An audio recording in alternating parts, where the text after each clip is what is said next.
Hello and welcome back. When last we left off, we had just set up our auto packager,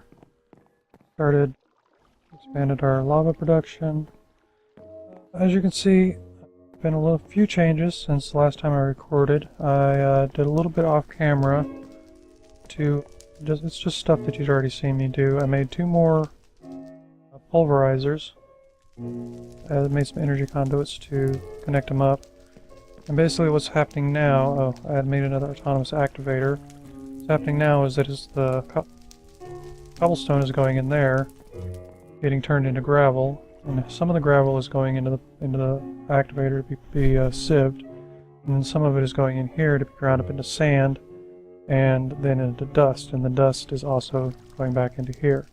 You can see, so it's doing sand and gravel, because we were always running out of redstone. As you can see, we're getting a steady supply, not a lot, but some. More interestingly though, we got our packager set up, and it is feeding out into, well, we now have 2 smelteries, which we need because you have to keep some of this stuff separate, otherwise it'll alloy. So we've got lead, iron, aluminum, silver, and tin going into this bottom one, and gold, copper, nickel, and platinum going to the top one. It then melts down from our lava supply here, coming from our crucibles. It melts down into liquid, which comes out through this liquid flue duct, and then it passes across the top of these casting basins and will fall into the right one. It gets a little glitchy because sometimes if there's a lot of it built up, it'll fill up 2 at the same time, but it's fine. It eventually works itself out. Whenever one of them gets full, then the next set of metal will go in. It goes down the line and then actually goes back in to the smeltery. Now why we do that is so that it doesn't get trapped in the pipe. It has somewhere to go. And as you can see, it just kind of switches around whatever's left over. Because it'll come out, go across, it'll try to go into one of the casting basins. If it can't find one to go into, it'll go back into the smeltery, land on top of what's left, and then wait its turn to come back around. As you can see, it kind of flips around and then goes back to the bottom. There we go. And the top one basically does the same thing with its metals. Then we have item ducts here, set to extract from the casting basins the blocks. If you look in here, ta-da! Got all these blocks of metal coming out, which pretty much sorts us out for ore production. Got plenty of metal to do other stuff with now. As I said, I did all that off camera because it's basically all stuff that you've already seen me do. No point rehashing it. Today I think though we're going to start working on the quest book in earnest and kind of use it to tell us where we should go now. So I'm going to call that pretty much done. I mean, it would be nice if we could sieve sand and start building up a stock of yellorium, because we eventually want to get into big reactors, get ourselves a reactor going, and use it to power a Mine Factory Reloaded laser drill, because that will give us all the other ores that are available in the mod pack that we can't really get through this system, and we can basically do away with this entire section of the platform. It'd be like 3 machines and a reactor. The reactor will power everything else that we're going to have as well. Because we're pretty soon probably going to have to go into a, what's it called? ME system from Applied Energistics in order to store all the stuff that we're collecting. Those things are really nice because you can attach a crafting interface to them, and they work really well for making stuff and all that. But they are pretty bad power hogs. So We might have to expand our lava production, make another lava generator and all that before we even start messing with the ME system. But first, let's see what we got in our quest book. I think we completed one by making flue ducts and a pneumatic servo. Did that a long time ago. And yeah, you just get stuff. It just tells you how to use flue ducts. Pouring molten metal from the smeltery drain into the casts.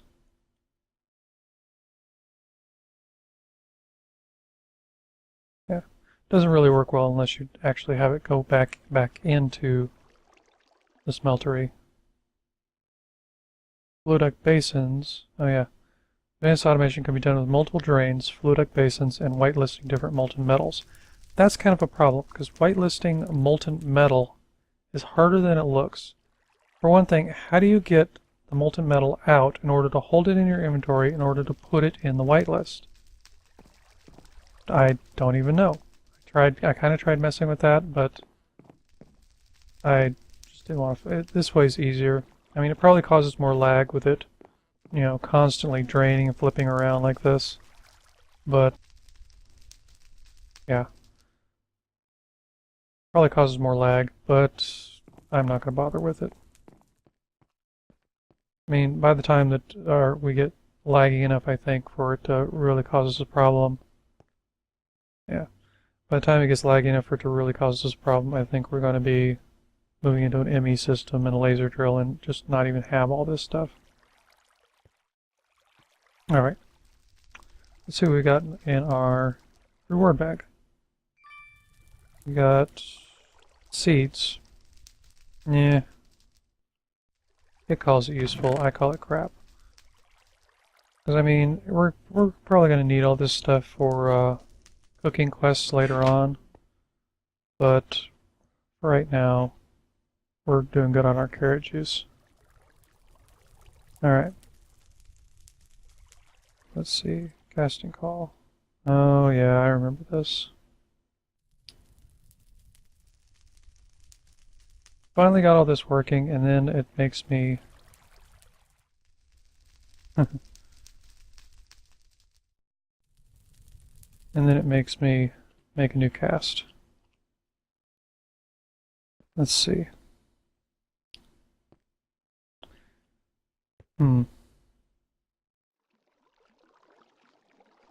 Alright. Let's get our casting table out, and our faucet out, and we should have some ingots of aluminum brass here, and start turning this stuff off. Alright, oops. It's interesting.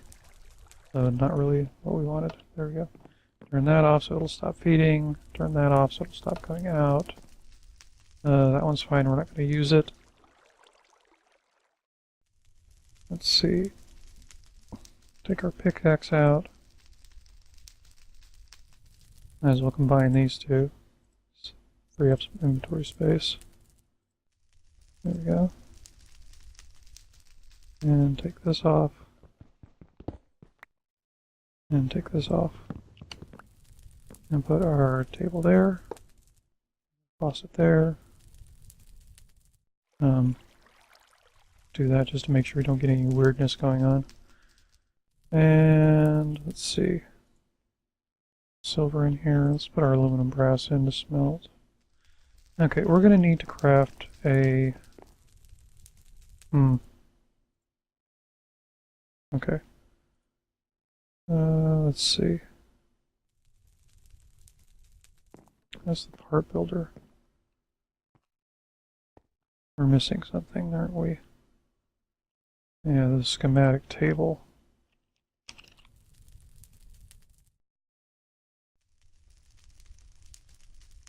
Part builder, stencil table, that's what it is. We're going to need a blank pattern and a piece of wood.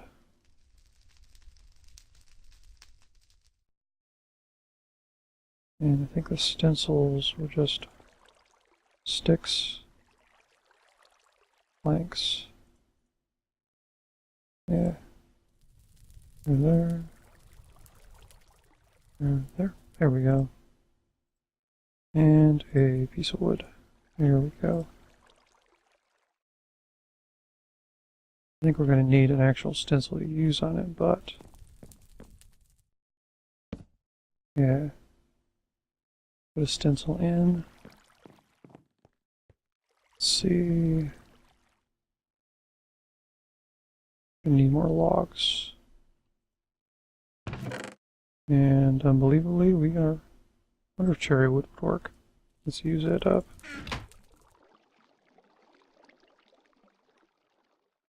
Okay. And stick. And here. Pattern.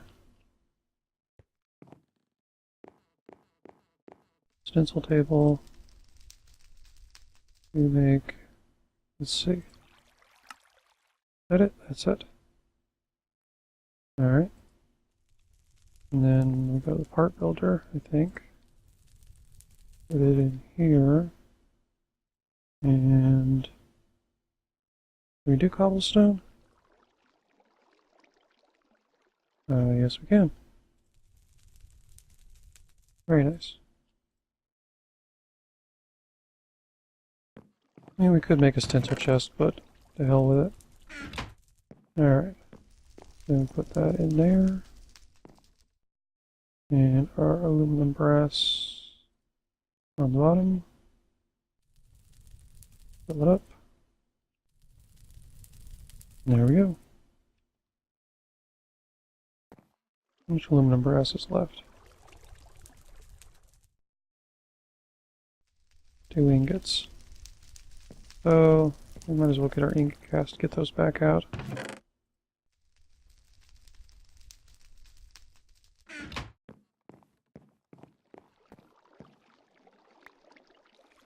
Just so it doesn't clog up the system.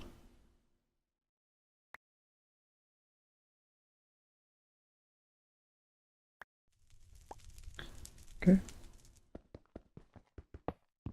Make sure all the aluminum brass is gone. Yeah, very nice. And take this back off. And let's see. Where's our liquid ducts? Yeah, here. Blow ducts, whatever. That there. And our wrench. So. And our lever. Like so. Yeah, there it goes. And this lever back on.